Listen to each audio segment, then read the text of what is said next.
para nosotros tenerlos aquí en el Diplomado de Derecho Inmobiliario. Como ustedes saben, pues es un diplomado que la escuela ha editado ya en varias ocasiones, pero pues lo volvemos a editar y pues bueno, con cambios y nuevos temas. Y además este año pues tenemos una novedad muy importante que lo está coordinando la Fundación Fausto Rico, y para ello les dejo al licenciado Patricio Garza Bandala que les va a dar algunas palabras con relación a esta coordinación que ellos desempeñaron en esta ocasión.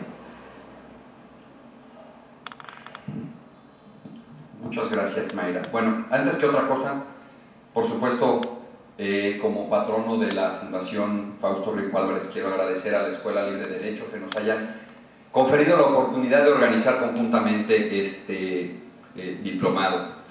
Como ustedes lo saben, parte de los fondos que se recausen con motivo del diplomado irán a dar al patrimonio de la Fundación Fausto Rico Álvarez con el objetivo de destinarlo a nuestro objeto principal, que es becar a alumnos que estudian la carrera de Derecho de escasos recursos con el objetivo de que puedan terminar sus estudios.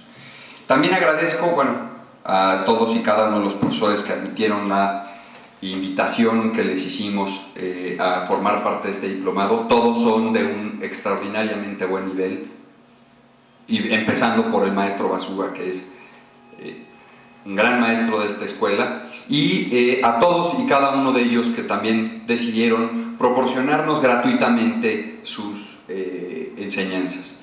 Y en tercer lugar, también agradecer a todos ustedes, todos quienes están presentes, así como a todos los que por vías remotas van a seguir todas estas conferencias, porque en primer lugar esto está destinado exclusivamente, su objeto primordial es la enseñanza del derecho, y en segundo lugar porque sin su colaboración no hubiera sido posible ni el curso, sin su sacrificio, porque sabemos lo que significa, ni tampoco las becas la derrama de becas que va a traer consigo toda esta organización. En nombre del licenciado, además personalmente en nombre del licenciado Fausto Rico Álvarez, les traigo el mensaje de que, dos mensajes. El primero es que espera que sea todo estrictamente en su beneficio, y en segundo lugar es que se pongan a estudiar porque va a venir a dar condominio y espera mucho de ustedes. Que tengan muy buen diplomado, nos veremos pronto, y nuevamente muchas gracias a la escuela por esta oportunidad. Bueno.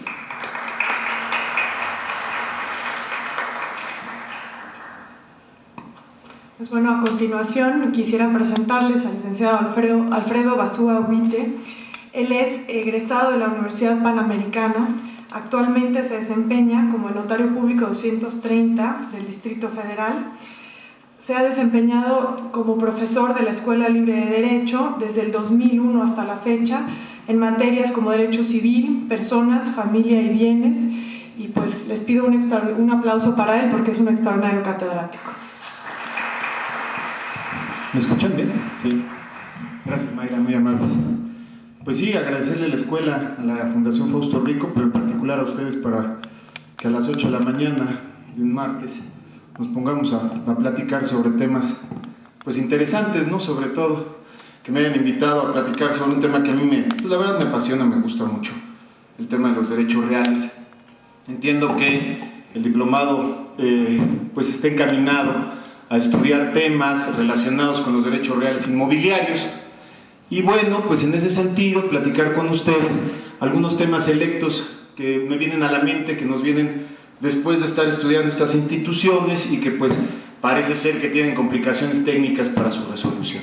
Esa fue la idea principal de venir a platicar con ustedes. Yo esperaba que fuera un poco más dinámico el tema, pero bueno, si es expositivo tampoco pasa nada, porque nos llevamos las conclusiones o nos llevamos las inquietudes para después seguirlas pensando, seguirlas meditando, ¿no? Por supuesto que los derechos reales siempre, aunque aparentemente no tienen tanta resolución desde el punto de vista legal, la verdad de las cosas es que siguen dando mucho de qué hablar.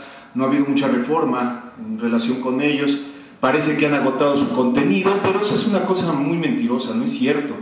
La verdad de las cosas es que cada vez que se modifica alguna institución que tiene que ver con el derecho de familia o que tiene que ver con el derecho registral, pues todos estos temas vuelven a surgir como cuestionamientos, ¿no?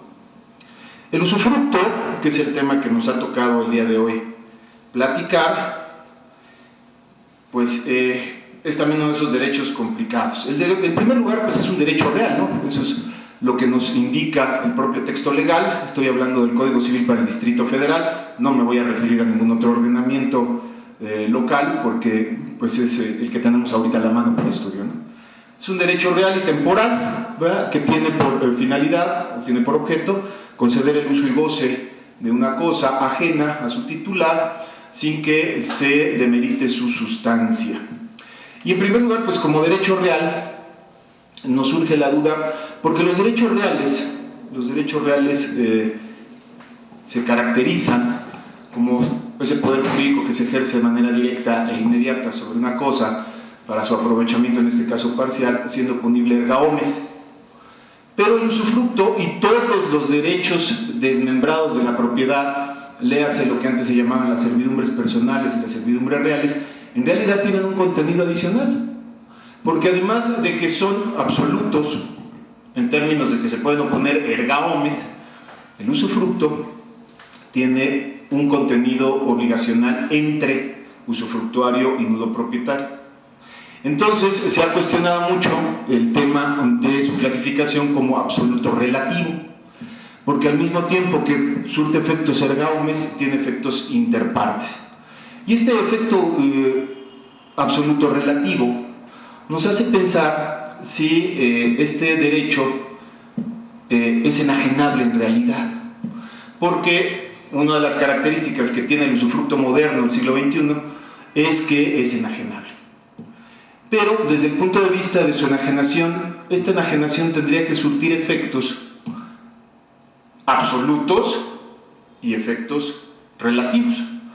Y entonces ahora resulta que en su enajenación, al surtir efectos absolutos, pues parece que no le tenemos ningún problema. Pero al surtir efectos relativos sí. Y al surtir efectos relativos afecta a los absolutos. ¿A qué me refiero? Nos dice claramente la ley que cuando el usufructuario fallece, el usufructo se extingue. Cuando yo enajeno el usufructo, dejo de ser usufructuario. La extinción de ese usufructuario extingue el usufructo. Tiene entonces un sentido absoluto relativo, es decir, ¿se extinguen las relaciones al enajenarse respecto al primer usufructuario o no se extinguen? Y si se extinguen, me queda claro que entonces lo que estamos haciendo es enajenar el usufructo. Y si no se extinguen, quiere decir que cuando se extingue la persona, también se extingue el usufructo para ello. Y los contratos celebrados por el segundo usufructuario, ¿qué pasa? Porque una de las características fundamentales del usufructo es que es personalísimo. Y nos dice la ley, todos los contratos que haya celebrado el usufructuario, arrendamientos, etcétera, se extinguirán al extinguirse el usufructo. Son temas que no ha resuelto la Suprema Corte. ¿Por qué? Porque en la práctica termina en letra muerta. Nadie se atrevería a hacer una enajenación de usufructo sin tomar en consideración estas cosas, ¿no? Temas selectos, ¿no? La clasificación del usufructo, decíamos, había que estudiar el usufructo, nos dice la doctrina, desde el punto de vista de la pluralidad de las personas que intervienen. Entonces tenemos el singular y el colectivo. El singular pues no tiene mayor problema, gracias. Pero el colectivo sí, porque el colectivo a su vez se divide en simultáneo o sucesivo, ¿no? El sucesivo, el simultáneo, pues tampoco tiene problema porque lo resuelve perfectamente la ley. Nos dice, al extinguirse el usufructo para una de las personas, en el sucesivo, en el simultáneo, acrecerá a las demás en su proporción. ¿No? Eso es lo que nos dice la ley. Perfecto. Pregunta. ¿El usufructo es un derecho que forma parte de la sociedad conyugal? También es un problema severo. Porque si el usufructo forma parte de la sociedad conyugal, ¿se extingue por la renuncia de quién? ¿Del titular o necesitamos también la comparecencia del cónyuge? Si renuncia el titular, ¿acrece el cónyuge? Si se muere el titular, ¿acrece el cónyuge? ¿Es el usufructo, al formar parte de la sociedad conyugal, materia de un convenio de divorcio? Es decir, ¿se tiene que listar en los bienes que van a formar parte de la liquidación de la sociedad conyugal?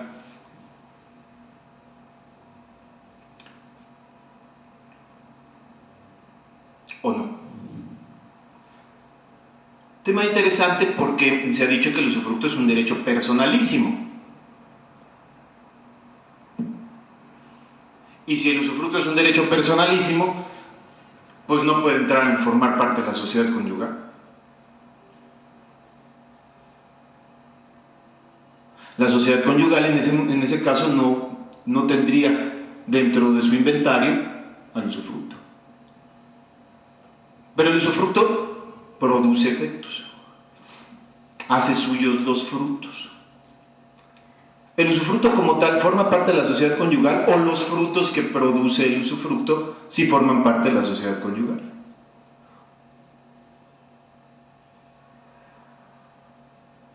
Porque si nos ponemos a pensar, y dada la característica que tiene el usufructo de ser inembargable, resulta que el usufructo per se es inembargable, no forma parte de la sociedad conyugal, pero los frutos derivados de él son embargables y sí forman parte de la sociedad conyugal. Claro, pero eso es como que quererle dar la vuelta al asunto, ¿no? Es decir, no, mi pregunta no va en relación con los frutos, me queda claro que los frutos forman parte de la sociedad conyugal, porque los frutos los hace suyos el cónyuge, y al hacerlos suyos tiene la propiedad, no tiene el usufructo. Los frutos son propiedad del usufructuario, y al adquirirlos forma parte de la sociedad conyugal. No, la pregunta va encaminada hacia el derecho mismo. Es interesante, ¿no? Situación que no se ha resuelto. Claro, derecho tal vez en desuso, ¿no? Y por eso no ha tenido problemas en cuanto a la liquidación de sociedades conyugales. Pero no por eso debemos que dejar a la deriva ese tema, ¿no?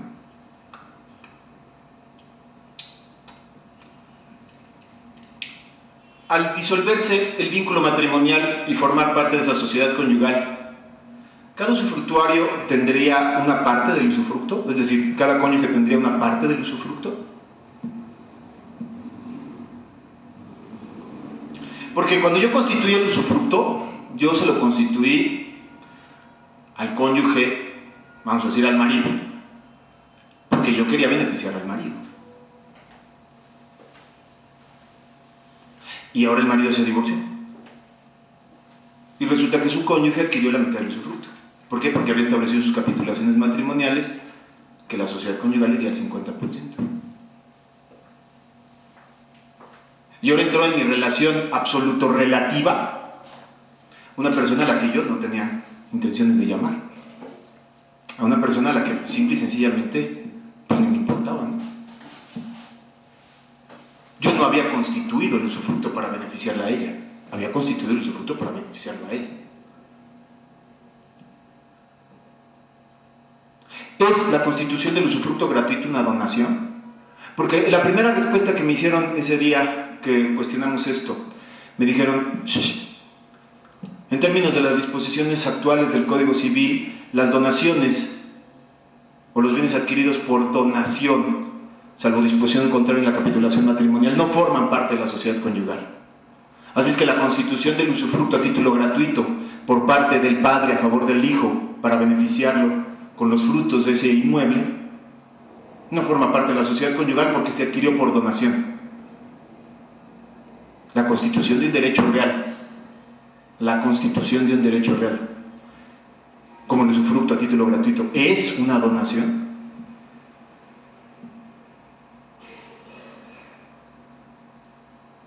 Porque si es una donación, bueno, pues entonces también tenemos disposiciones en relación con impuestos. Porque si es una donación, bueno, pues entonces también tenemos disposiciones en relación con impuestos. Porque el impuesto sobre la renta grava las donaciones, las exenta cuando se trata de donaciones entre ascendientes, descendientes o entre cónyuges, pero las grava cuando no son entre ellos. La constitución del usufructo a título gratuito ¿es una donación? ¿Es la transmisión de bienes presentes? O simple y sencillamente el usufructo no existía hasta que se constituyó, por lo tanto no era presente. Claro, porque nosotros acudimos a la doctrina y empezamos a platicar. Dígame cuáles son las formas por las que se constituye el usufructo. Ah, pues mire, las formas, como dice la ley, son por, ¿no? Empezamos. Por testamento, por voluntad y por ley. Padrísimo. Y luego nos dice Rogina Villegas, por voluntad puede ser por contrato o por declaración unilateral de voluntad. ¿Sí? Y al constituirse por voluntad, nos explica la doctrina, puede ser de dos formas, ¿no? ¿Sí o no? Por retención o por enajenación. Ahí está, ¿ya ven, licenciado? Ahí está. Es por enajenación. Entonces, si yo constituyo el usufructo por enajenación, pues es una enajenación. Le estoy transmitiendo. Y si le estoy transmitiendo, pues es una transmisión a título gratuito, es una transmisión de bienes presentes, es una donación. Momento. La clasificación es doctrinal. No es legal. La transmisión por enajenación en realidad no existe. Es una constitución por la que yo le constituyo el usufructo a la persona, ¿sí?, a su favor, en virtud de mi disposición del derecho de propiedad. Pues no estoy enajenando nada. Es más, enajenar quiere decir un accipiens y un tradens, ¿no? Y no existía. Si no existía, ¿dónde está el tradens? ¿Dónde está el accipiens? Luego entonces la constitución gratuita de usufructo, aunque sea entre personas que no son parientes, no necesariamente está grabada con impuesto sobre la renta. Ahí se los dejo para los que les gusta hacer planeaciones fiscales, ¿no? Les encanta.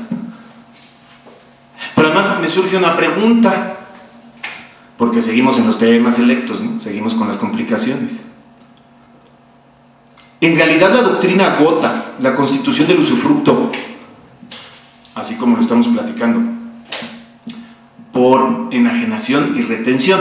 Hasta ahí llega la doctrina. Yo no he escuchado de ninguna otra persona que diga que existe una forma diversa por voluntad de las personas para constituir el usufructo.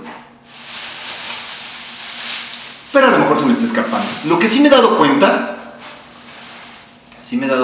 muchísimo, es que existen muchas escrituras y muchos contratos de compra-venta de inmuebles en los que se dice que fulano de tal, como vendedor, vende a perengano y a sutano, quienes adquieren el primero el usufructo vitalicio y el segundo la nuda propiedad respecto a tal inmueble. Y es más, hasta así lo redactan. Así lo redactamos, ¿por qué me hago? Ahora la pregunta de los 64,000. Esa es una constitución de usufructo por retención o por enajenación, o es una constitución por retención y cesión de usufructo,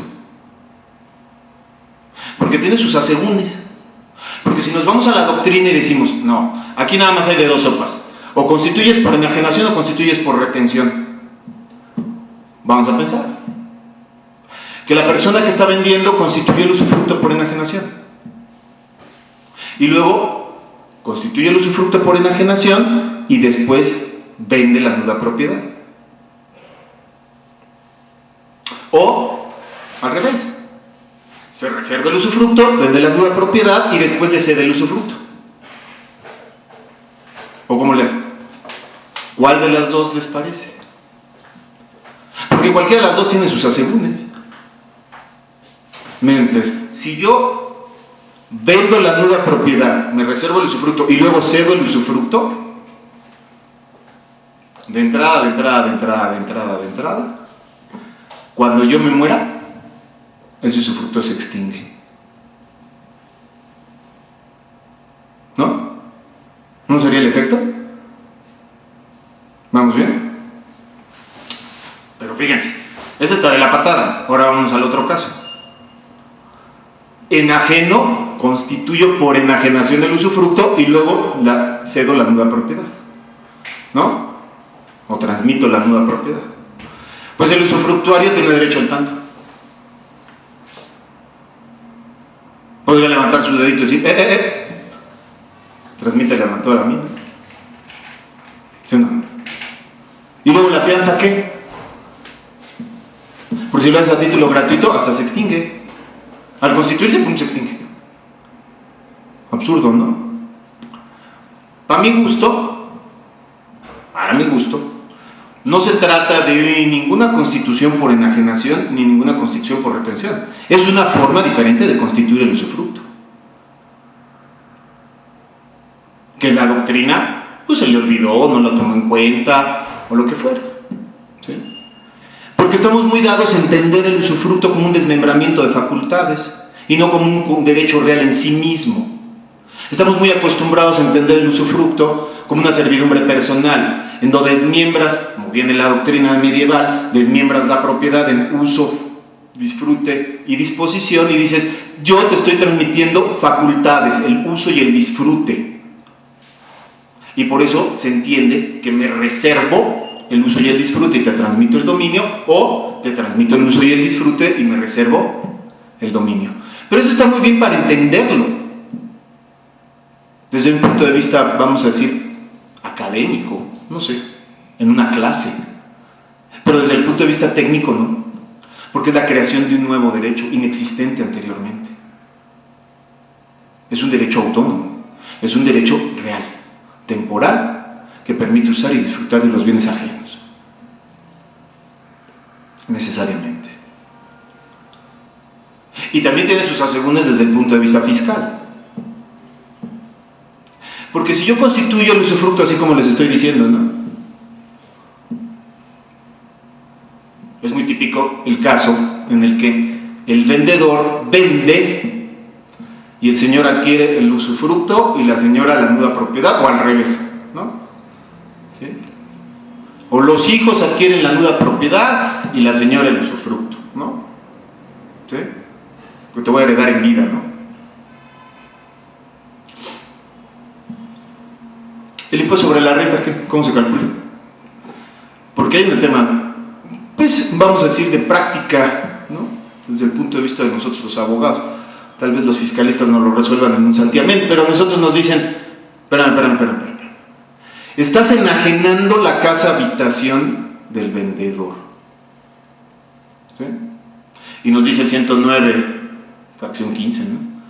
Los ingresos por la enajenación de la casa habitación del contribuyente están exentos de impuesto sobre la renta. Claro, si consideras el ingreso como una enajenación. Y todos me van a decir, pues ¿cómo entonces de qué se trata, licenciado? Bueno, pues no estamos haciendo una disección clara del derecho. Estamos diciendo es una nueva forma de constitución del usufructo. Sí, bueno, pues entonces ¿por qué le aplicas el capítulo cuarto al título cuarto? ¿No deberías aplicarle el capítulo tercero? Porque estás concediendo el uso goce temporal de los bienes, ¿no? Y esos, hasta donde no me acuerdo, no están exentos. Conceder el uso goce temporal de los bienes, pues no está exento.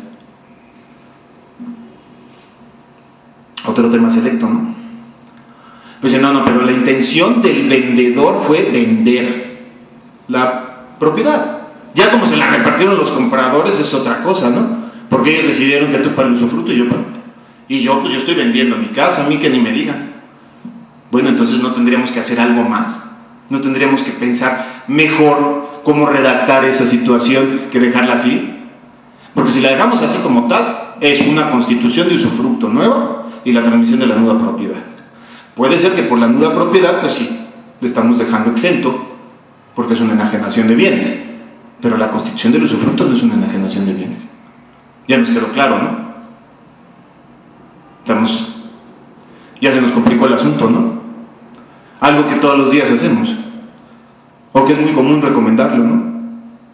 No, hombre, usted quédese con el usufructo y usted con la nuda propiedad y no pasa nada. Mira, cuando usted se muera, pasa nada, se consolida la propiedad y usted y sus hijos ya siguen siendo. Mientras usted vive, disfruta, hace las rentas, etc. No pasa nada. Bueno, sí está bien, pero entonces vamos a darle una forma adecuada, ¿no? Vamos a hacer la redacción correcta. ¿Y cómo sería? A eso venimos, ¿no? Yo no tengo una solución, yo creo que tenemos que pensar. Hay que pensar claramente qué es lo que estamos haciendo para darle los contenidos que queremos hacer, ¿sí? Porque ya dijimos, ¿no? La constitución de una copropiedad ¿permitiría en su disolución crear derechos distintos o hay que dividirse el bien?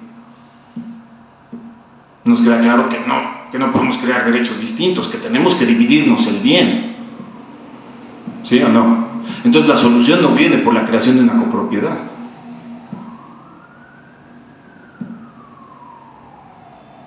Cuando nosotros constituimos ese usufructo tendríamos que pensar claramente a quién le transmitimos la propiedad y quién constituye el usufructo, para que fiscalmente nos quede cuadrado y técnicamente también, porque de otra manera pues no sabemos ni lo que estamos haciendo. A mí me quedan muchas dudas y eso que lo he visto durante años, pero bueno, a eso venimos, ¿no? A cuestionar, a pensar, a ponerlos a sufrir por algo que ustedes daban por sentado, ¿no? Y no a platicar si el usufructo y el arrendamiento se parecen o se parecen como dato al arrendamiento, o si el arrendamiento en realidad es un derecho real o el usufructo es un derecho personal. Yo creo que eso está muy padre desde el punto de vista doctrinal, pero desde el punto de vista de la teoría y de la práctica mexicana es más complicado estos temas, son mucho más complicados. Y no hemos salido de las formas de constituir el usufructo, fíjense, y seguimos platicando. No, pues si ya habíamos estudiado el usufructo muchísimo, ¿no? Ya no lo sabíamos. Yo la verdad no. A lo mejor algunos de ustedes sí, pero yo la verdad todavía no entiendo gran cosa. Muy bien. Hablábamos de la capacidad, por ejemplo, para la adquisición del usufructo, ¿no? Decíamos, bueno, para la constitución del usufructo, por parte del constituyente nos queda claro que debe de tener el dominio sobre el bien. ¿Por qué? Pues porque la doctrina medieval, Domat, Potier y toda la doctrina francesa decimonónica nos dicen que como servidumbre voluntaria, como servidumbre personal, pues necesita la disposición del bien para poder transmitir el uso y el disfrute. Eso nos queda claro. Y entonces en los menores de edad, pues nos queda claro que para constituir el usufructo respecto de los bienes inmuebles, pues requiere de autorización judicial, ¿verdad? Y para los emancipados, pues también, ¿no? Porque no pueden enajenar, no puede gravar los bienes si no es mediante la autorización de un juez. Eso está bien. ¿Y el apoderado? El apoderado puede constituir el usufructo. Puede constituir el usufructo. ¿Con qué facultades? Precio y cobranza, administración y dominio, no nos queda la menor duda, vámonos con permiso, pues tiene dominio, pues puede constituir el usufructo. ¿Sí? Pero la Suprema Corte de Justicia de la Nación ha dicho que los apoderados con actos de dominio para poder donar bienes necesitan cláusula especial. Es una interpretación que ha hecho la Corte. La constitución del usufructo a título gratuito por un apoderado requeriría de cláusula especial. Pero el licenciado, si hace como 10 minutos o hace 5 minutos nos dijo que la transmisión o la constitución del usufructo por enajenación a título gratuito no es donación porque es en ese momento, sino que no existen, son bienes que no son presentes, sino es una constitución de un bien nuevo, de un derecho nuevo. Entonces no es donación, por lo tanto no se aplica la disposición de la Suprema Corte de Justicia.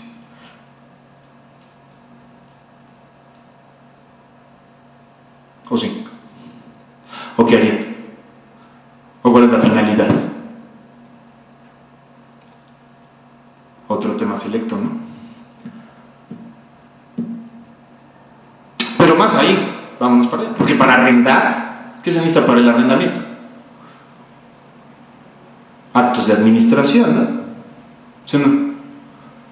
Y también estás concediendo el uso o goce de una cosa, ¿no? Ya más temporal, ¿no? ¿Sí o no? Y mucho más fácil, ¿no? Ni siquiera es a título gratuito, es a título oneroso, ¿no? Es un arrendamiento, pues nadie pediría actos de dominio para ello, ¿sí? Es más, el típico caso del acto de administración es el arrendamiento. O sea, todo el mundo dice, a ver, ¿cómo te explico los actos de administración? Pon tú que quieres rentar. Ah, perfecto, ya me quedó clarísimo. ¿Y por qué el usufructo no? Si lo hacemos temporal. Ok, ¿el usufructo vitalicio sí requiere disposición? ¿O el usufructo temporal? No, el que está sujeto a plazo no. ¿Qué hacemos? Ya me confundí más. Empecé con dominio y terminé en administración, ¿no? Seguimos pensando. Pero para recibir el usufructo todavía tenemos otros temas, ¿no? ¿Qué capacidad se requiere para ser usufructuario? Pues en principio la capacidad general. Pero en materia de personas morales tenemos un detalle.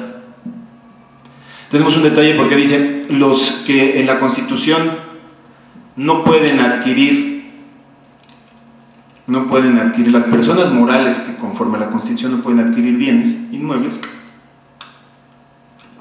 tampoco pueden ser usufructuarios. ¿Verdad? Eso nos dice, ¿no? O más o menos la disposición, ¿no? ¿Sí? Entonces, las asociaciones religiosas, ¿qué necesitarían para adquirir el usufructo? Pues la autorización de gobernación. Los bancos, pues ninguna autorización, pues tendrían que enajenar el usufructo, ¿no? Dentro del plazo señalado por la Comisión Nacional Bancaria, ¿no? Las instituciones de asistencia privada, pues autorización de la Junta. Y así nos vamos. ¿Y los extranjeros? Necesitarían autorización de la Secretaría de Relaciones Exteriores para adquirirlos fuera de la zona restringida, y en la zona restringida pues no los podrían adquirir, aunque la prohibición vaya en el sentido de que no pueden adquirir el dominio directo, pero el usufructo no es el dominio directo, de hecho no es el dominio, punto, ni directo ni indirecto, no es el dominio. O sea, que las empresas, no las personas físicas, las personas morales extranjeras ni pueden ser propietarias ni pueden ser usufructuarias, pero nos deja abierta la situación. ¿Y las personas físicas? ¿Y las personas físicas pueden o no pueden ser usufructuarias de un bien en Acapulco? Bueno, en Acapulco no hay que comprar ahora, pero en Ixtapa.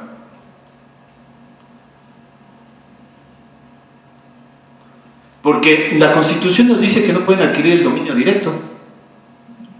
Luego entonces sí pueden ser usufructuarias. Es decir, la constitución de otros derechos que no impliquen el dominio directo, pues sí puede ser, ¿no?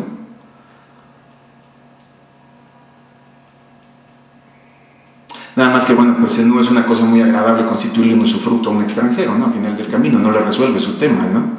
Sin embargo, ahí está la pregunta, ¿puede o no puede? Yo creo que sí puede, válidamente, no tiene ninguna restricción y tiene capacidad total para hacerlo. Y le tiene que pedir permiso a nadie, absolutamente a nadie. Puede ser usufructuario, como puede ser acreedor hipotecario respecto de un bien en una zona restringida. ¿Sí? Seguimos. Ni siquiera hemos salido de la capacidad y seguimos pensando. Usufructos especiales, porque nos dice por ahí, ¿no? Según la doctrina, hay una serie de usufructos especiales, pues que tienen que ver en relación con el objeto, ¿no? Y entonces la doctrina y la propia ley nos habla del cuasi usufructo, de los usufructos, como habíamos dicho, que el usufructo no podía recaer sobre bienes sin que se agotara su sustancia, pues entonces habla el medioevo, también la doctrina medieval, del cuasi usufructo, el que es como usufructo pero no es, porque en realidad pues el cuasi usufructo no es otra cosa más que el dominio sobre el bien, porque lo consumes y al final pues tienes que regresar en tantundem, ¿no? Entonces eso de usufructo tiene, dicen los, pues nada más el nombre, porque lo demás es un dominio. Otros bienes interesantes, pues los montes talares, que pues no, se considera el árbol que no es un en principio pues no es un fruto, ¿no? El árbol, pero bueno, cuando se trata de monte talar, pues sí es fruto, pero cuando se trata de huerto, pues no es, ¿verdad? Porque los huertos son los frutos del huerto y no los árboles, o las universalidades de hecho, como los ganados, etc. Pero me interesa uno en particular, platicar de esto, interesantísimo, porque además resulta que luego es muy común y no nos damos cuenta.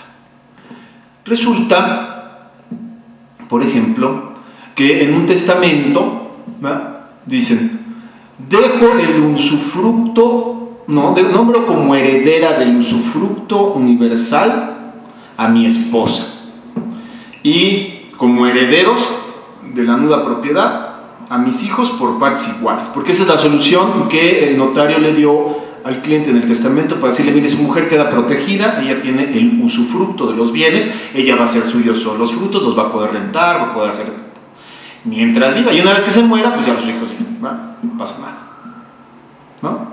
Se extingue y no pasa nada. Y resulta que al fallecer el señor pues era titular de partes sociales en una sociedad civil, pero además también tenía acciones, bla, bla, bla, ¿no? Y me interesa sobre todo el tema de las acciones. ¿Por qué? Porque la constitución de un usufructo por voluntad del hombre en relación con unas acciones nos permite en el título pactar circunstancias. Acuérdense que primero nos vamos al título usufructuario para determinar cuáles son los derechos en esa relación absoluto-relativa, en la parte relativa, determinar cuáles son los derechos y cuáles son las obligaciones o los deberes que tiene el usufructuario en relación con el nudo propietario. Pero cuando se constituye a título universal, generalmente no se determina en relación con los bienes qué derechos y qué obligaciones se tienen, y nos deja pues a la interpretación en general de lo que disponen nuestros códigos, ¿no? Nuestro código civil. Y resulta que empezamos a cuestionarnos. ¿Sí? Ya se hizo la aceptación de la herencia, ya se hizo el inventario, y es más, ya hasta se adjudica, ¿no? Y entonces se adjudica en favor de la señora el usufructo vitalicio respecto de las acciones de las que era titular el señor en la empresa El Mecánico S.A., ¿no? Y entonces el Mecánico S.A. convoca una asamblea general ordinaria de accionistas para aprobar estados de posición financiera, nombrar administrador y determinar los emolumentos del administrador en la típica asamblea anual de las sociedades anónimas. Y la pregunta de los 64,000 es: ¿quién va?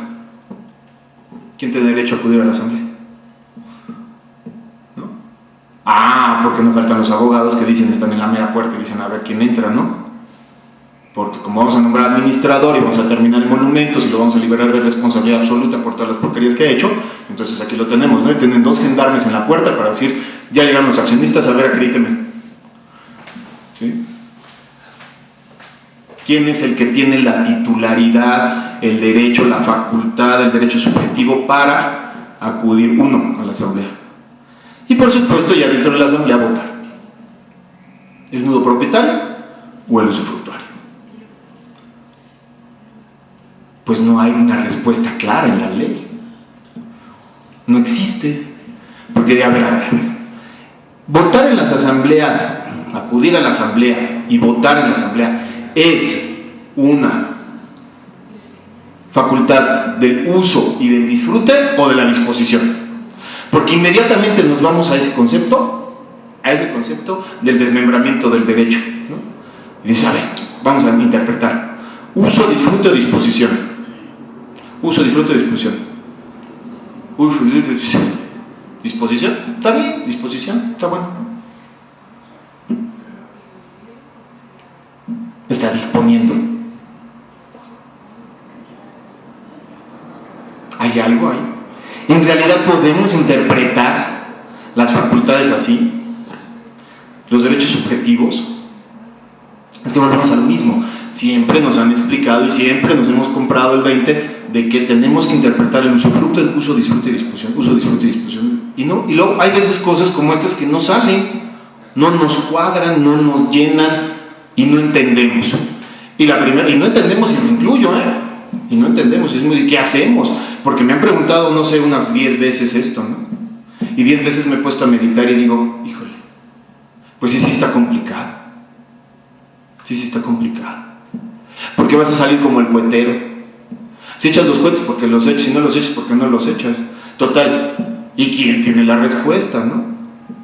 ¿Ha habido conflictos que la Corte haya analizado? Yo creo que ni siquiera llegan a eso. Tenemos que resolverlo en la entrada de la asamblea, porque en la entrada de la asamblea es donde debe de estar, ¿no? O sea, simple y sencillamente el guarura de la entrada decidirá si te deja o no te deja pasar, ¿no? Y después vendrá el litigio, ¿no? Final de cuentas, pues no me dejó pasar o sí me dejó pasar. Y si me dejó pasar, votó y no es válido o sí es válido, ¿no? ¿Qué hacer? ¿Hay alguna referencia que pudiéramos nosotros tomar para más o menos tratar de dilucidar este tema? Y claro, de inmediato nos viene a la mente, el objeto del usufructo. ¿Sobre qué cosas puede recaer el usufructo? Porque es muy fácil, ¿no? Decimos, bueno, el usufructo puede recaer sobre bienes corporales y sobre bienes incorpóreos. Sobre los corporales es sobre lo que se ha desarrollado la doctrina, ¿sí? Es más, de hecho, las facultades del ius utendi, fruendi y abutendi de los romanos, que están señaladas por los glosadores y posglosadores, Baldo, Bartolo, etc., hacen un cuadrito sobre lo que significa la utendi, el fruendi y el abutendi desde el punto de vista físico y desde el punto de vista jurídico, ¿no? Entonces, en el utendi, desde el punto de vista físico de un caballo, pues es subirse al caballo, ¿no? Y desde el punto de vista jurídico, pues es el comodato. Desde el punto de vista físico, el fruendi, pues es hacer suyos los frutos, comerte los frutos, ¿sí? Desde el punto de vista jurídico es arrendarlo. Desde el punto de vista jurídico, físico, el abutendi es consumirlo, comerte al caballo, ¿sí? Y desde el punto de vista jurídico es enajenarlo, hacerlo ajeno, que es la máxima facultad romana, ¿no? ¿Sí? Para ellos era así como, iba para todos, ¿no? Y entonces entendemos y decimos, toda la doctrina del usufructo y todas las disposiciones normativas están basadas en la consumición o vamos a decir, en el análisis de las facultades del utendi, fruendi y abutendi desde el punto de vista de las cosas corporales, pero no desde el punto de vista de las incorporales, o sea, de los derechos. No existe. Entonces tenemos que partir el hielo. ¿Y cómo lo hacemos? Bueno, tampoco crean que no se ha pensado esto en la antigüedad, por supuesto que sí. O sea, no es un tema nuevo. Lo que es nuevo es tratar de incorporarlo a nuestro pensamiento del usufructo, eso sí, para mi gusto, no sé, a lo mejor estoy diciendo una estupidez, pero no me importa, a eso vine, ¿no? Vine a cuestionar, a preguntarnos. ¿Hay alguna regulación que exista específicamente en relación al usufructo sobre derechos? Sí. Y es más, la doctrina lo maneja como un usufructo especial. Un usufructo especial. Y la dogmática le ha llamado por siglos el usufructo sobre capitales. Es muy típico ese usufructo en la regulación legal. Yo he revisado el código de 70, el código de 84, el código 28, y en los 3 está regulado el usufructo sobre capitales. Pero en realidad el usufructo sobre capitales no es un usufructo sobre dinero, porque inmediatamente viene hasta la referencia doctrinal como si fuese un usufructo respecto de dinero. Y entonces, bueno, ¿y si me toca, ¿no?, dentro del usufructo universal, ¿no?, que me toque una bolsa, el gold pot que tenía el señor ahí en el jardín, ¿no?, enterrado? Pues entonces inmediatamente uno dice, usufructo sobre capital, porque es un usufructo sobre dinero. No es cierto. El usufructo sobre capitales que se refiere a la doctrina es un usufructo sobre derechos personales. Miren ustedes, vamos a leerlo y vamos a ver si de algo nos sirve. Espero que sí. Miren. es muy interesante.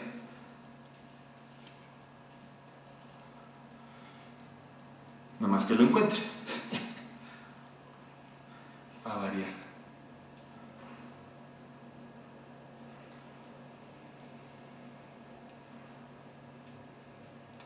Artículo 995 del Código Civil.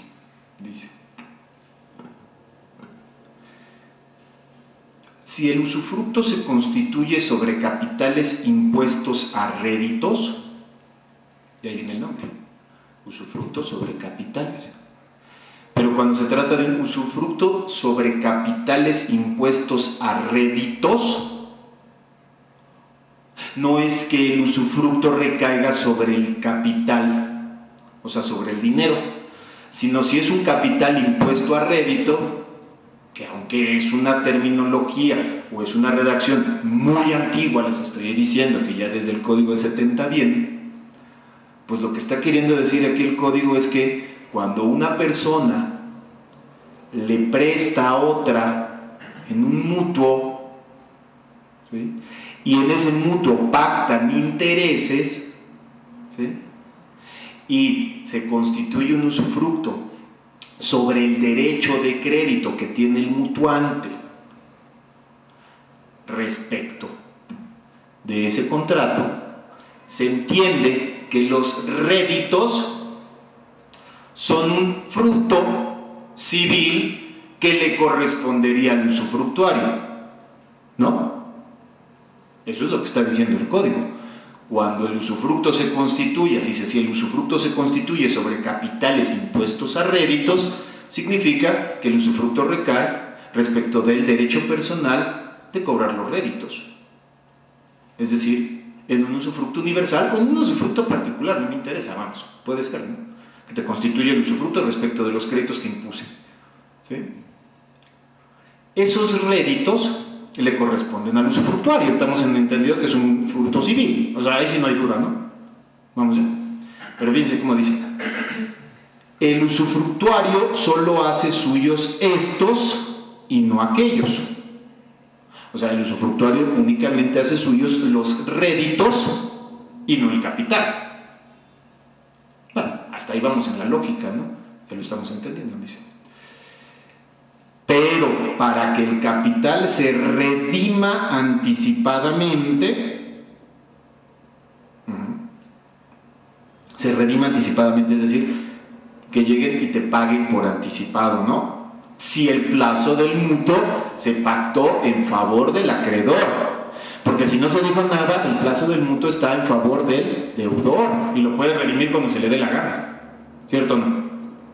Pero si el plazo del usufructo del mutuo se hizo en favor del acreedor y entonces llega el deudor y el acreedor y dicen: a ver, vamos a redimir, es decir, vamos a pagar por anticipado el crédito, ¿sí?, pues ¿quién es el que sale perdiendo? Pues el usufructuario, obviamente, ¿no? Entonces, ¿qué nos dice la ley? Para que el capital se redima anticipadamente, se necesita el consentimiento del usufructuario. Se me hace de lo más lógico, ¿no? ¿Por qué? Pues porque va a dejar de percibir frutos, ¿no? O sea, me habías constituido un usufructo vitalicio, el plazo del crédito era 20 años, me vas a pagar el 10% anual, y ahora resulta que el primer año ya me lo quieres redimir, y pues mi expectativa de obtener frutos se fue, pues por ahí, ¿no? Entonces necesitas mi consentimiento, no que era un acto de disposición. Ya se empieza a complicar, ¿no? Después dice: para que se haga novación de la obligación primitiva. Pues claro, la novación es una forma de extinción de la obligación por la creación de una nueva. Entonces, a ver, la extinción de la obligación implicaría que al extinguirse el objeto del usufructo, pues esto también se extingue, ¿no? Vamos, ¿ya? Entonces lo que nos está diciendo es: sí, se extingue la obligación anterior, se crea una nueva, pero sobre esa nueva subsiste el usufructo. Qué curiosa forma, ¿no? Porque yo pensaría que al extinguirse la obligación, se extingue el usufructo y tendría que renacer, ¿no? Es decir, no que renazca, porque porque no renacen ni los zombies, ¿no? Los zombies ya son. O sea, se tiene que constituir un nuevo usufructo. Pues se necesita el consentimiento del usufructuario. Porque te van a variar las condiciones, seguramente. Nadie pacta una novación para mantener las mismas condiciones en cuanto a los réditos, ¿no? Luego dicen, para que se sustituya la persona del deudor si no se trata de derechos garantizados con gravamen real. Para que se sustituya la persona del deudor.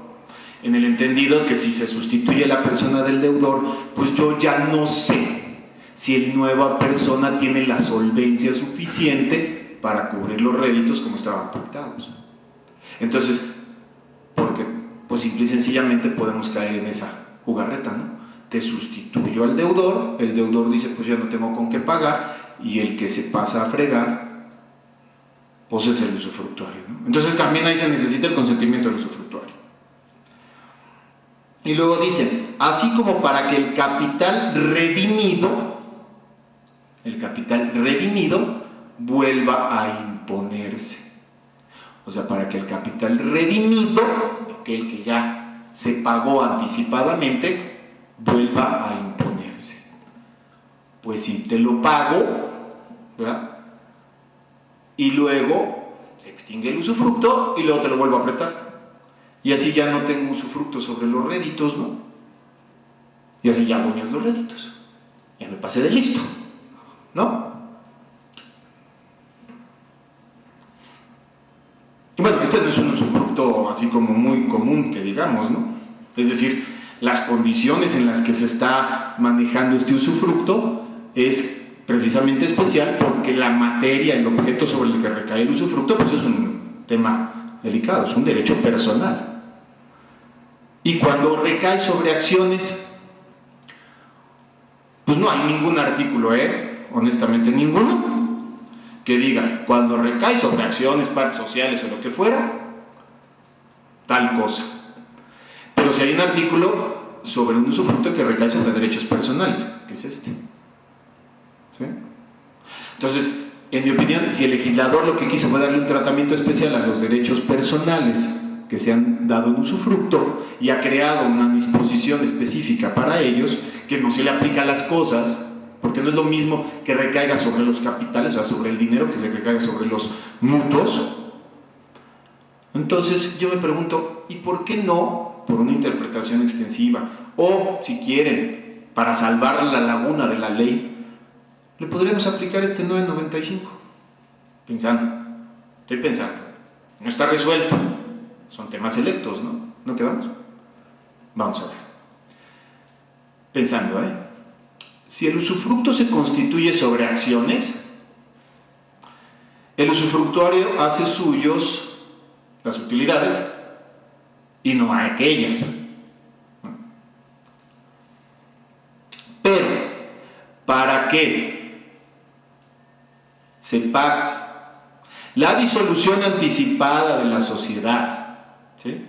Se pacte su transformación para que se fusione o se cinda,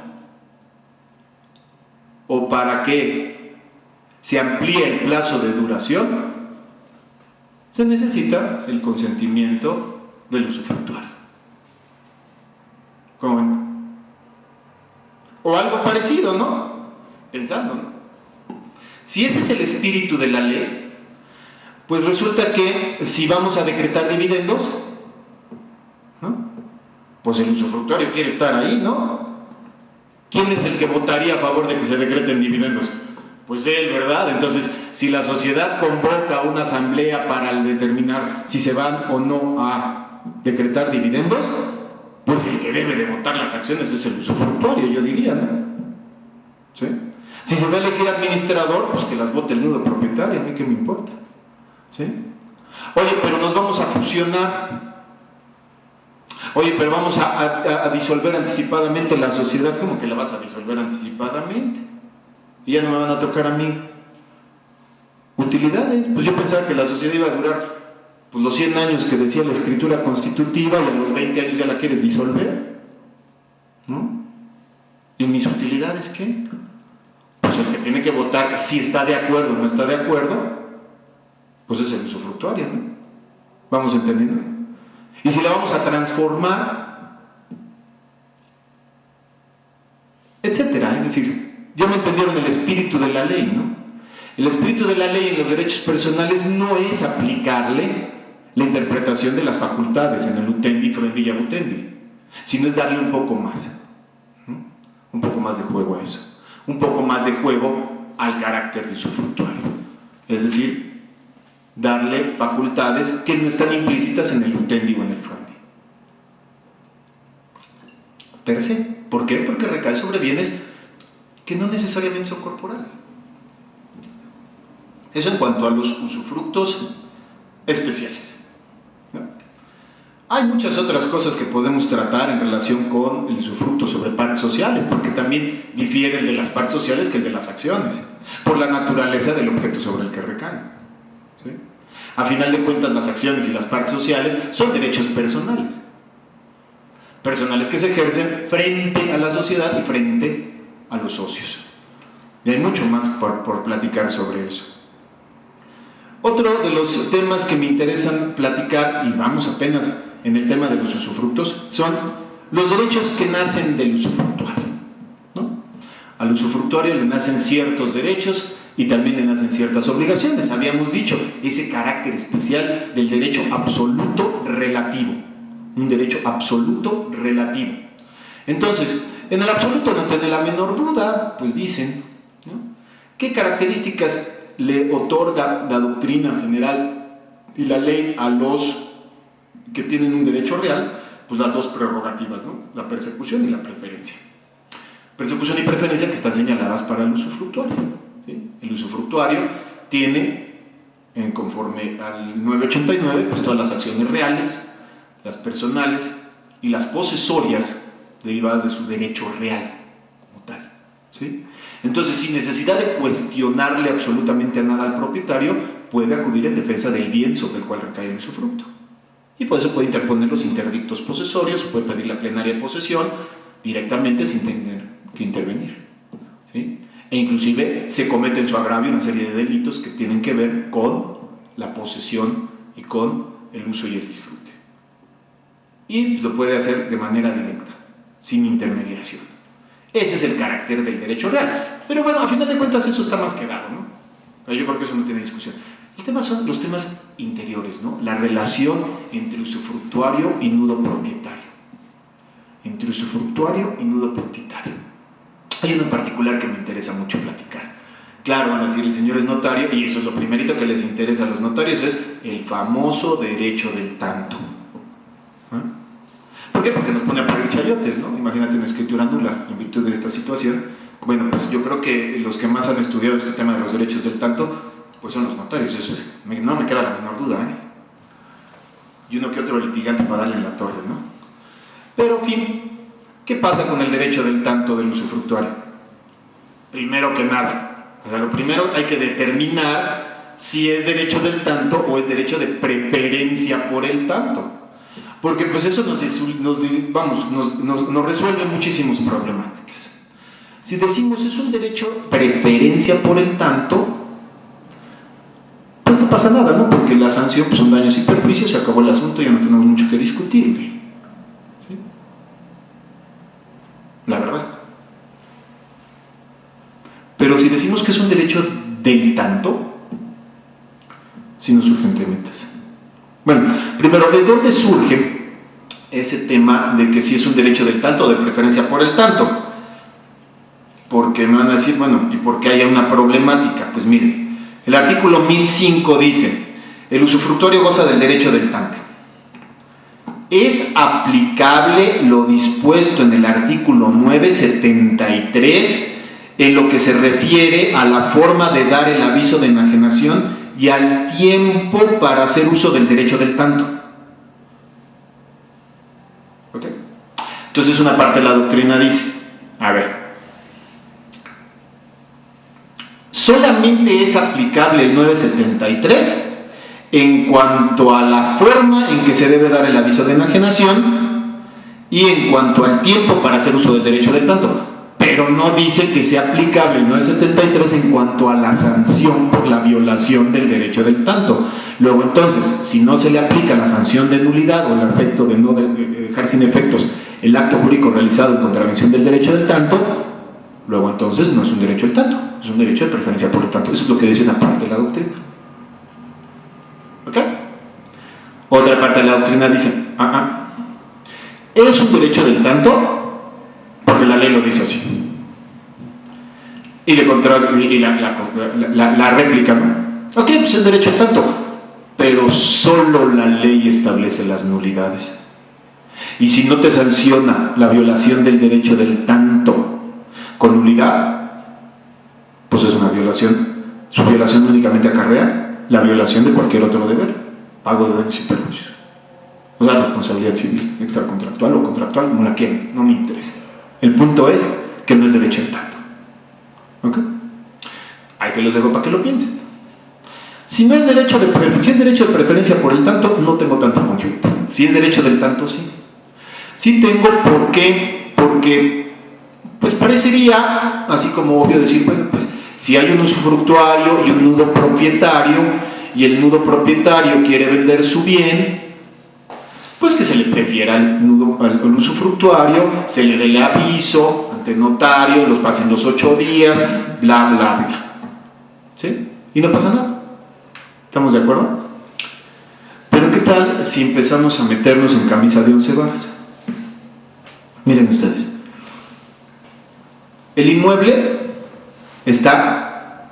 la nuda propiedad está en copropiedad. ¿Sí? Y el usufructo está dividido en un usufructo simultáneo. ¿Sí? Y uno de los copropietarios quiere vender su parte alícuota. ¿Sí? Pregunta: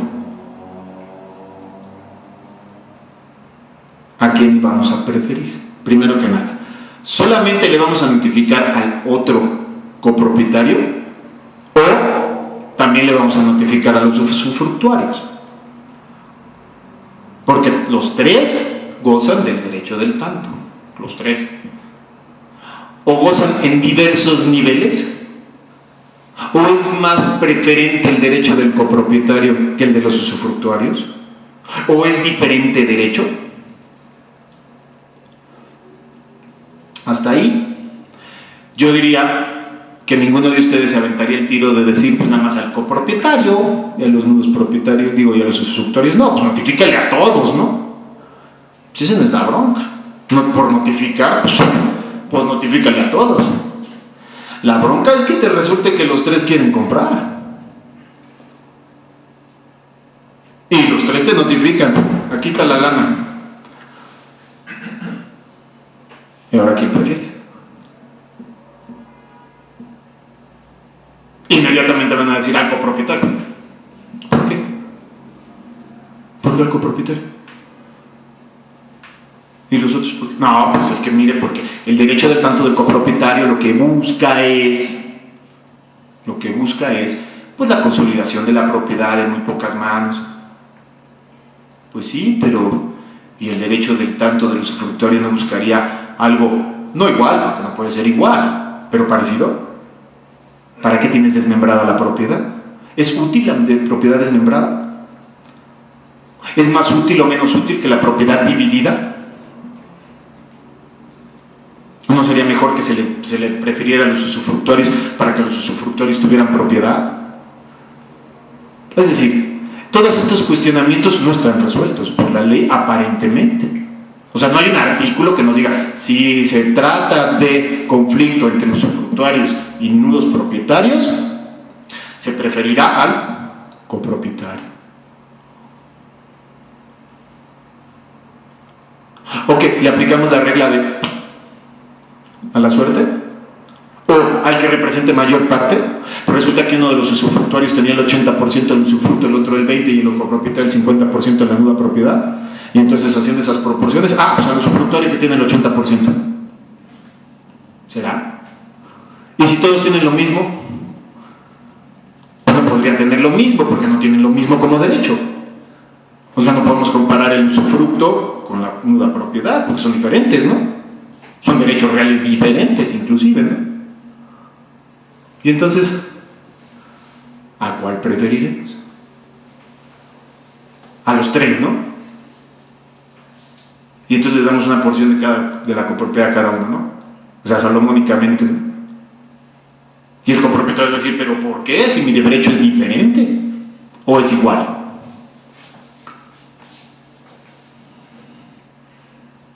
¿Será?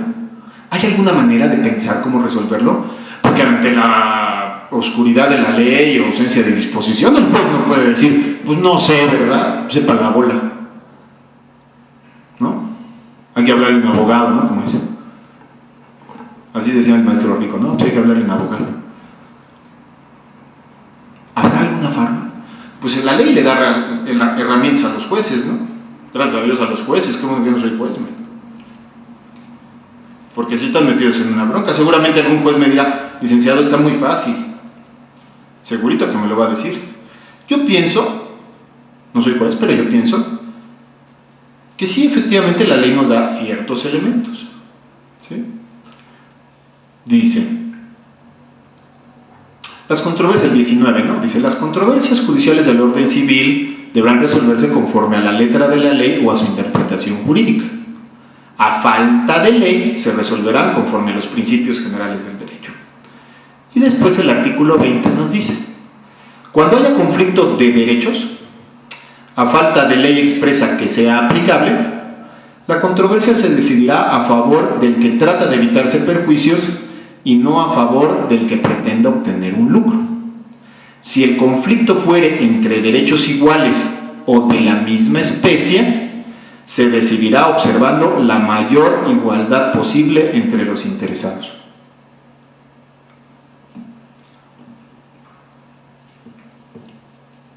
¿Le podemos aplicar ese artículo? Digo, en principio sí, ¿por qué no? Es una forma de resolver las controversias, es lo que tendría que hacer el juez. Pero entonces vamos a ponernos en la toga del juez. ¿Qué vamos a hacer? Nos ponemos la toga y decimos, híjole, si tenemos que resolver para aquel que se pretenda, pues vamos a decir, resolver un conflicto, aquel que se está tratando de evitar un perjuicio y el otro obtener un lucro, pues esa parte no es aplicable en este caso, porque ambos están tratando de obtener el beneficio, ¿no? Tanto los usufructuarios como el copropietario. Y luego nos dicen, si el conflicto fuera entre derechos iguales o de la misma especie, se decidirá observando la mayor igualdad posible entre los interesados.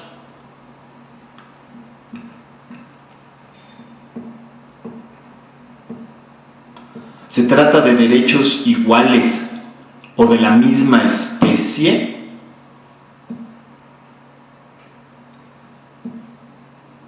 Pues no, ¿verdad? No, pues no. Porque decimos, no se trata de derechos iguales o de la misma especie. Uno es usufructo y el otro es copropiedad. Entonces, a contrario sensu de esto, pues entonces tenemos que preferir al copropietario y ya. Se prefiere al copropietario y se acabó el asunto. Vamos. Este se trata de un derecho real perpetuo y el otro se trata de un derecho real temporal. Y frente a esa circunstancia, como este es temporal y este es perpetuo, prefiero al perpetuo para que se consolide la propiedad de una sola persona, en el entendido que el usufructo tarde o que temprano se extinguirá, ¿no? Y en la interpretación de ese artículo 20, pues resuelve en favor del copropietario. Y ya, qué fácil solución. O en realidad se trata de derechos iguales o de la misma especie. Porque se trata del mismo derecho del tanto, ¿no? Y el mismo derecho del tanto tiene exactamente la misma finalidad ontológica, que es adquirir el bien, ser preferido en la adquisición del bien. Y entonces tendríamos que aplicar la mayor igualdad posible. Y la mayor igualdad posible sería la suerte. El que saque la pajita más alta, ese es el que gana, ¿no? Bueno, ya se los resolví para los efectos de que los derechos sean iguales. 50% de usufructo, 50% de usufructo, 50% nuda copropiedad. ¿Será? ¿Qué tal? ¿Seguimos pensando? Y eso que es un solo artículo, ¿no? Vámonos ya siguiendo la situación de los derechos que tiene el usufructuario, ¿verdad? A platicar un poquito sobre las obligaciones que tiene el usufructuario. También hay temas ahí muy interesantes. Muy interesantes. Miren ustedes.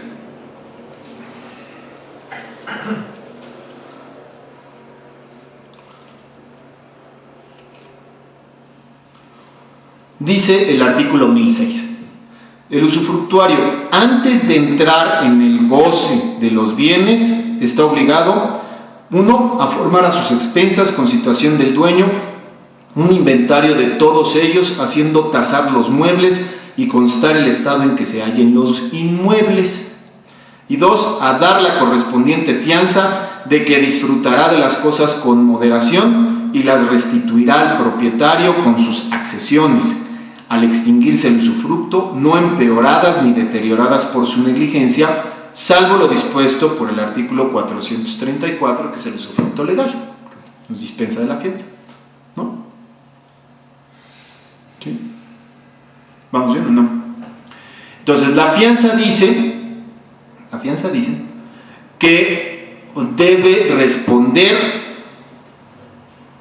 el usufructuario, o que disfrutará de las cosas con moderación.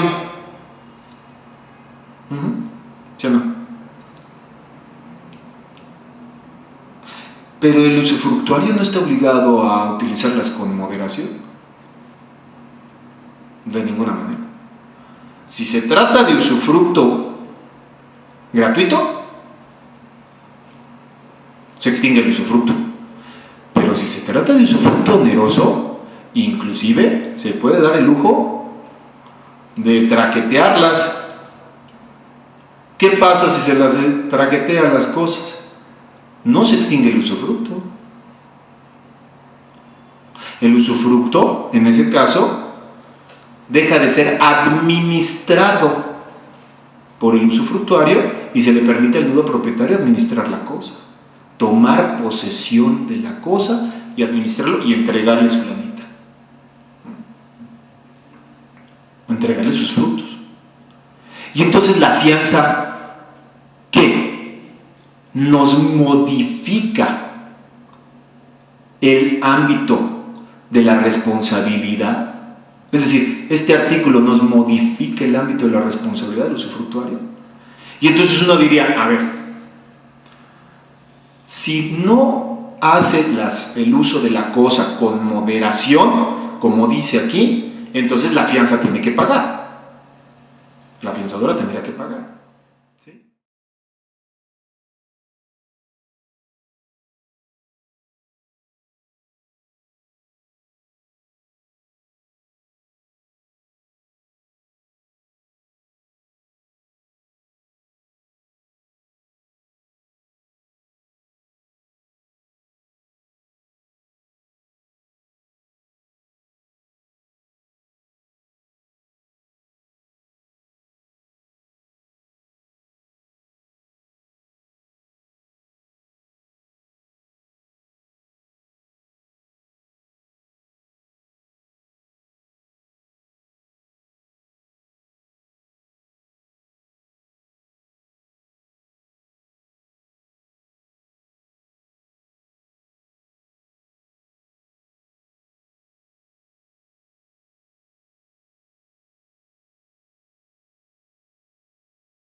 está de la patada. Yo, que era un poquito más consciente de decir, pues, no pasa nada, hombre, se quieren, se aman, tienen hijos, pues le dejo el derecho de habitación. Me muero, ¿sí? Y se muere él. Las disposiciones del usufructo se le aplican, salvo lo ordenado. Ese derecho de habitación se extinguió por la muerte del titular. ¿Cierto o no? ¿Sí? ¿Sí o no? Luego entonces, la señora y mis nietos afuera, porque ya se extinguió. ¿O no? ¿O sí o no? Porque cuando la ley dice la habitación da a quien tiene este derecho la facultad de ocupar gratuitamente en casa ajena las piezas necesarias para sí y para las personas de su familia. ¿Qué quiere decir? Que la habitación es necesariamente un derecho que cuando la persona tiene familia, que además es un término precioso que ahorita vamos a distinguir, significa que el derecho de habitación tiene una pluralidad de sujetos y que entonces al aplicarse las disposiciones del usufructo, cuando hay una pluralidad de sujetos puede ser el usufructo simultáneo o sucesivo. Aquí nos queda claro que no es simultáneo, digo que no es sucesivo, pero sí es simultáneo. Y por lo tanto acrece. Y entonces aunque se muera el titular, como hay otros titulares que son para sí y para su familia, ¿sí? Querría decir que entonces el derecho de habitación no es que se le transfiera, sino que acrece a los demás miembros de la familia. Porque dice, vuelvo a insistir, la habitación da a quien tiene este derecho la facultad de ocupar gratuitamente en casa ajena las piezas necesarias para sí y para las personas de su familia. No es lo mismo que el derecho de uso. No es lo mismo. Aquí dice para ocupar gratuitamente. Este es un derecho de nada más la facultad del utendi, no del fruendi. Es utendi, o sea, el titular del derecho de habitación no puede hacer suyos los frutos de la cosa, solamente puede ocuparla, o sea, ejercer el derecho de uso, la facultad del utendi. Entonces, ¿se extiende a la familia? Vamos a decir, no, licenciado, no, pero ¿ya se resolvió? No, sí se extiende, perfecto. Ahora, ¿quién es la familia? No, pues me va a decir, licenciado, pues hombre, hasta hace unos pocos años eso era una pregunta bien complicada, que se obtenía mediante una interpretación inductiva de las disposiciones que señalaban relaciones jurídicas entre miembros que descendían de un tronco común o que tenían parentesco por afinidad, o bla, bla, bla. Y entonces decíamos, pues sí, pero los que descienden de un tronco, entonces quiere decir que la familia ¿cómo se conformaba? Pues en línea recta, consanguínea, sin limitación de grado, ¿no? Ascendente o descendente, y en la colateral hasta el cuarto grado, y en la afinidad solamente para los parientes de primer grado en la línea recta, y en la civil, pues para interadoptante y adoptado, ¿no? Eso era lo que nos decíamos hasta que vino la reforma al Código Civil, ¿ok? Y ya conformamos la familia, y ya la tenemos conformada. Entonces quiere decir que mi primo, mi tío, ¿ok? Llega y se mete a la casa, ¿eh? ¿Y qué va a decir el nuevo propietario? Usted es la familia. Sí, miren, aquí está mi acta de nacimiento, junto con la de mi papá, junto con la de mi abuelo, y aquí está la de mi tío, y aquí está la de mi sobrino, ¿no? Y ya acredité el entroncamiento, ya, con permiso vengo a ocupar la casa. Pues sí, ¿no? Eso es lo que quiere decir, ¿o no? Porque cuando vimos a la señora que estaba en concubinato, ¿verdad?, con los hijos, y se murió el habitacionario y mi mujer ya los quería sacar a patadas, a todos se les hizo el corazón chicharrón. Y entonces dije, no, espera. La interpretación es que se le amplía a la familia, ¿no? ¿Sí o no? Y son cotitulares, ¿no? Y entonces cuando uno falta, se acrece a los demás, porque eso es lo que dice la disposición del usufructo, ¿no? ¿Cierto o no? Y cuando llegó el tío, luego pararon los pelos y dijeron, espérate, ¿pero por qué? Entonces, ¿a qué familia es? ¿A la que queramos? ¿A la o qué interpretación le damos. O mejor decimos, como los primeros que dijimos, pues no, se muerto el perro, se acabó la rabia, ¿no? ¿Qué hacemos? Como ven, el derecho de usufructo, el derecho de uso y el derecho de habitación, aunque lo hemos estudiado cientos y cientos y cientos de veces, todavía a la fecha, siglo XXI, sigue teniendo mucho de qué pensar. Y eso que fue 1 hora con 45 minutos. Les agradezco mucho su atención.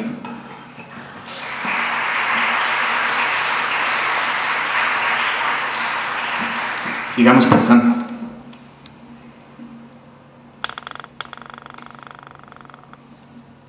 Agradecemos al licenciado Mazúa por su extraordinaria plática, muy interesante, y pues que nos dejó muchas reflexiones. No sé si hubiera alguna duda. Por favor, porque a mí todavía me quedan como 1000. A lo mejor las compartimos.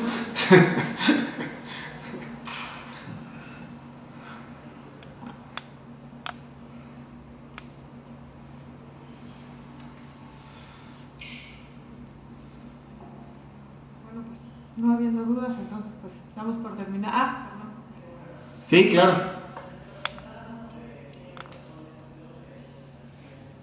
Ajá. Buen día, mi nombre es Luis Arreola. ¿Qué tal, Luis? Cuando hablábamos de a quién le correspondería ejercer el derecho de las acciones, la Ley General de Sociedades Mercantiles marca explícitamente que tiene derecho a ejercer los derechos quien se encuentra registrado en el libro de accionistas de la propia sociedad. En el ejemplo que platicamos, aquí estamos en el entendido de que nunca hubo otro registro, sino únicamente se presentan 2 personas el día de la asamblea que creen tener diferentes derechos.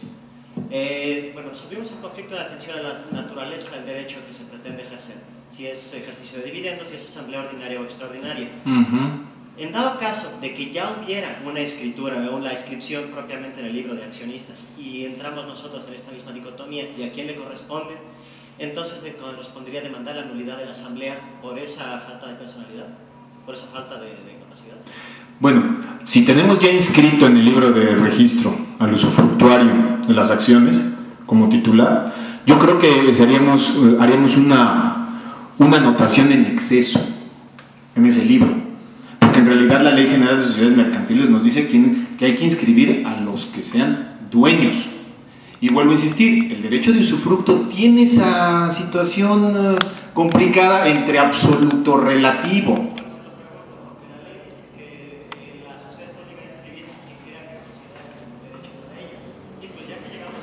No, dice el que sea el dueño, porque si tú das en prenda las acciones, sí, denme el 125, ¿no? Por ahí, 73, a ver qué dice. Dice, la sociedad llevará un libro especial de los socios en el cual se inscribirá el nombre y el domicilio de cada uno con indicación de sus aportaciones y transmisión de las partes sociales. Esta no surtirá efectos respecto de terceros sino después de la inscripción. Cualquier persona que compruebe un interés legítimo tendrá la facultad de consultar. De consultar, ¿no? Exactamente. No te preocupes, no, pero es muy interesante la situación, es la inscripción del usufructo como tal, como derecho real en el libro de registro de acciones, hace prevalecer su situación erga omnes, porque erga omnes significaría que en el caso concreto de las acciones es muy compleja la relación. Mira, cuando se trata de una acción, tienes tú como accionista derechos frente a los socios, ¿no? Tú eres accionista de una sociedad, tienes derechos frente a los socios y derechos frente a la sociedad, ¿no? Ahora, como usufructuario tienes una relación absoluto-relativa. Tienes derechos erga omnes y tienes derechos entre usufructuario y nudo propietario. ¿Sí? Pero en el momento en que tú determinas cuáles son tus relaciones entre usufructuario y nudo propietario, al mismo tiempo se parte y dices cuáles tengo frente a la sociedad y cuáles frente a los socios. ¿Ya me entendiste? Es una cosa complicadísima. Pero necesitamos acudir a una ratio legis y a una ocasio, ¿no? Eso es lo que nos enseñaron, ¿no? ¿Cómo interpretamos esa situación? ¿A qué derechos le vamos a conceder en una interpretación integral del sistema jurídico? Por supuesto, la ley nos dice, esa ley de sociedades mercantiles tiene como supletorio el Código de Comercio y como supletorio el Código Civil, ¿no? Y en el Código Civil encontramos la figura del usufructo, ¿no? Ahí es donde se regula. Y ahí encontramos usufructos especiales. No estoy diciendo que puedas interpretarlo de esa manera, te estoy dando un tip, te estoy diciendo, ojo, aquí hay una laguna legal. ¿A qué acudimos cuando tenemos una laguna legal? Nos dice claramente la ley, a los principios generales del derecho, ¿no? ¿Sí o no? Eso es lo que se llama integración de la ley. Cuando acudimos a los principios generales del derecho, la primera pregunta de los 64 meses, ¿y qué diablos son los principios generales del derecho? Porque no nos vamos a decir, los principios generales del derecho son semel eres, semper eres, ¿no? Preotor iure, preotor inter, ¿no? Esos no son los principios generales del derecho. Los principios generales del derecho se necesita obtenerlos mediante un método inductivo, ¿sí?, que está contenido en la propia ley. Y si la ley le está dando una determinada ordenación, un orden lógico de cosas a una situación parecida en cuanto a que el usufructo recae sobre derechos personales y en ese derecho personal en particular te da una serie de lineamientos, tú válidamente como juzgador, como juez, puedes decir, pues si la ley ha querido decir esto por inducción, se lo aplico a este caso, ¿sí? Ese es el sentido que quise darle a ese cuestionamiento que estábamos haciendo, ¿no? Atendiendo la naturaleza del derecho y siguiendo la propia regla de la ley. Sí, porque estamos en un sistema cerrado, se llama hermeticidad jurídica. O sea, tampoco el juez puede hacer lo que se le dé la gana, ¿no? Le estoy dando elementos, no estamos dando elementos para que el juez pueda actuar dentro de su propio marco normativo, ¿no? ¿Sí? Correcto, muchas gracias. No, al contrario. ¿Hay alguna?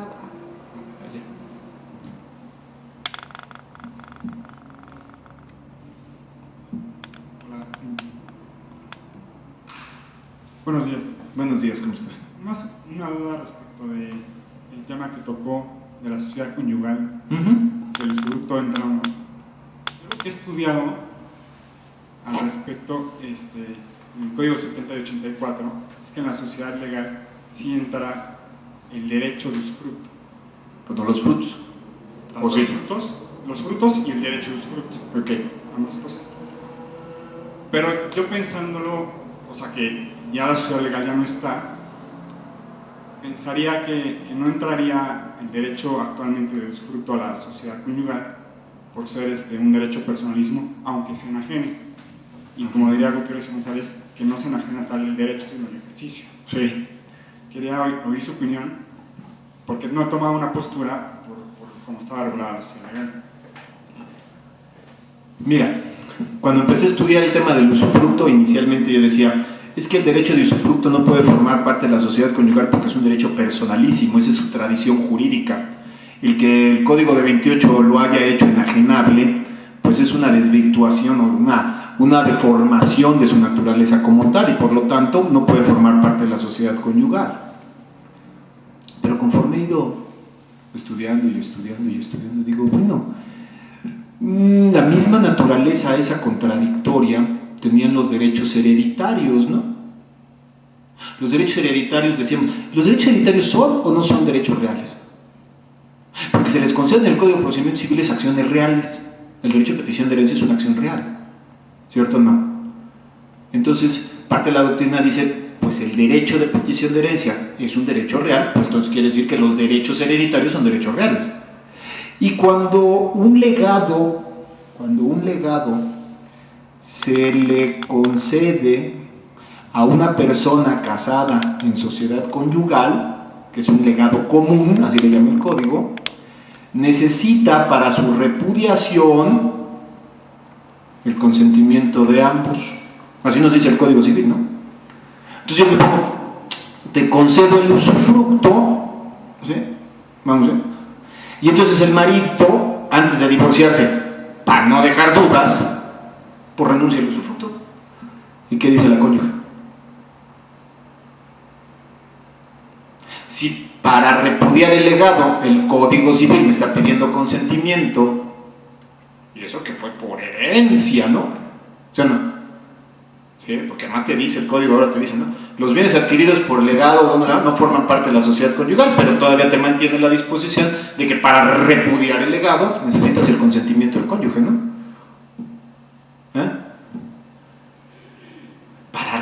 Para renunciar el usufructo necesitarías el consentimiento del cónyuge. Me sigo cuestionando. Yo soy de así de bote pronto, pum, pum, te digo, no forma parte de la sociedad conyugal. Pum, pum, sigo estudiando y digo, a lo mejor estamos cometiendo alguna injusticia con esa interpretación, ¿no crees?